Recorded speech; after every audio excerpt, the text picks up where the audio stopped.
ku bbalaza ya sabbiiti eno Eric Mwesigwa nga muwagizi w'ekibiina kya NUP yasinzira ku kitebe kya NUP e Kamwokya nalaga nga bwe yali yawambibwa era n'atulugunyizibwa. Baalumiriza okuba ab'ebyokwerinda ng'era bano agamba nti oluvannyuma baamusula mu bitundu by'ekyebando era ng'ono yalina ebisago eby'amaanyi ddala byagamba nti byamutuusibwako wakati mu kutulugunyizibwa.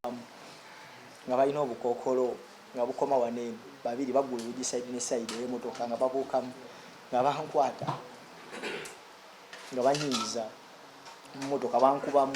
Bannabyabufuzi naddala banna NUP baavaayo ne bavumirira ebikolwa bino era oluvannyuma bannamateeka bapitaddemu engatto yogayoga ku kitebe ky'akakiiko k'eddembe ly'obuntu gye baasisinkanidde ssentebe waako Mariam Wangadya. Ono mu kwogera kwe ategeezezza nti baatandise dde okunoonyereza ku nsonga eno. So naye kati siriiwo ndi wala neebaaza basitaafu bange kye baasobodde okukolawoko naffe tujja kwongereza okwo kivuddemu mu kubuuliriza kwaffe nja kikuba mu lujjudde nambwe njabayita mbategeeze ki ekivuddemu mu kubuuliriza. Wangadya era atubuulidde nga bwe baayisa ab'ebyokwerinda okugenda bannyonnyole ku nsonga eno. Oba oliawo nandyetaaze nange okusinkanako buli lunaku tulina emisango egijja mu ofiisi zaffe ez'enjawulo. Tulina ofiisi regional office 14, tulina ne ze tuyita field offices 12. Buli lunaku lazima wabaawo omusango okutwalibwa. Munnamateeka Matovu Asuman agambye nti nga Mwesigwa yeesigama ku ssemateeka w'eggwanga asobola okukuba ssaabawolereza wa gavumenti mu mbuga z'amateeka Sinakindi n'okuwaabira abantu ssekinnoomu abeenyigira mu bikolwa eby'okumutulugunya. Kyokka ng'ono alaze emiziziko ono gy'abeera ayolekedde omuli n'okutegeera abamutulugunya. Asookerwako tulina Attorney General kuba buvunaanyizibwa bwe okulabika nti awolereza gavumenti n'ebitongole bya gavumenti ebirala.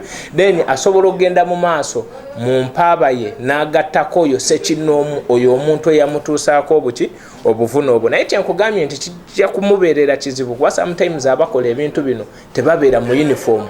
Sometimes abakola ebintu bino kizibu omutegeera nti ono ye mwami Matovu, ono ye mwami Moses. N'abeerera ddala awo nga ali mu mbeera etategeerekeka. Bakukwata ne bakubika amaaso gano. We bakuteeka mu mmotoka tomanyi oba oli mu district ki oba oli mu kitundu ki, akasenge ke baba bakututtemu oba bakutuusizzaamu oyinza obutalaba muntu. Gwe n'okoma kulya mmere gye baba bakuweereza ne bakuyisa mu mbeera yonna gy'oyagala.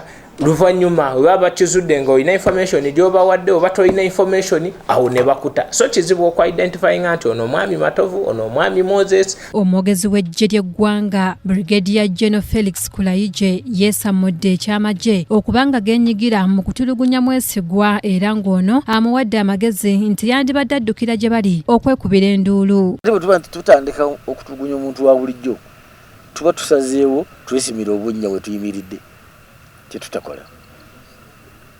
So kyenjagala bannayuganda bamanye ekigambo kutulugunya si nkola yaffe kwa tekitugasa. Gavumenti ekyasobola okulabika nti kamera zino ezitunuulira netunuulira mwami Matovu bamujja wano olunaku bwe ruti bantu we bati we bamujjawo ne bamutwala mu kitundu bwe kiti. So gavumenti okujjako ng'ekoze ekyo ojja kulabika nti omuntu atulugunyiziddwa kijja mubeerera kizibu nnyo okufuna obwenkanya lwakuba kimubeerera kizibu okw-identifyinga security organ ki evuddemu abantu abamutuusizzaako ekintu. Ono era ayambalidde bannabyabufuzi ku ludda oluvuganya gavumenti ng'agamba nti bagezaako okuttattana ekifaananyi kya UPDF nga bakozesa abantu nga bano. Byabufuzi abamu baagala okukozesa erinnya lyaffe okulisiga enziro babeere mu mawulire. Namba 2 bonone erinnya lya gavumenti nga gavumenti etwobola eddembe ly'obuntu. Kati bwe mba mbaze okwetegereza nti ddala twakonjeddwa n'ensaba mu wabule. Gavumenti buvunaanyizibwa bwa gavumenti okulabika nti eprotectinga bannansi mu buli mbeera. Munnansi wavaayo n'akeera ku makya n'agamba okutulugunyizibwa kweyongedde, okuwambibwa kweyongedde, n'ate gwe n'okeera ku makya n'ogamba ffe tetulina security organ ekikola, ate nga buvunaanyizibwa bwo okulabika nti okuuma bannansi, buvunaanyizibwa bwo okulabika nti olondoola, okutegeera kiraimu munnansi ono gy'aleese kituufu gy'eri oba teriiyo. N'ensonga endala lwaki tetuprevailinga over, lwaki gavumenti teprevailinga over ku agencies zino. kyokka bino byonna nga biri bityo munnamateeka Matovu Asuman agamba nti gavumenti esaanidde okukwata erevunaane abantu bonna abenyigira mu kutulugunya bannayuganda.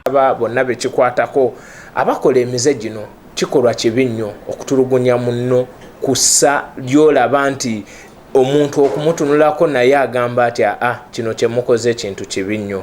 Etteeka litangira embeera eyo era ligamba n'ogamba nti wokeera ku makya n'otulugunya omuntu nekizuulibwa omuntu ono omutwala mu kooti nekizuulibwa nti omuntu oyo obujulizi obufunye mu mbeera ya kumutulugunya, kooti ya ddembe okulabika nti emisango egifunaanibwa omuntu ono egimujjako, kuba confession gy'oba ofunye oba togifunye mu mitendera mituufu nga mwolina okukola ki mwolina okugifuna. Omulangira Junju Moses yakusakidde eggulire lino ku KTV Amalindirire.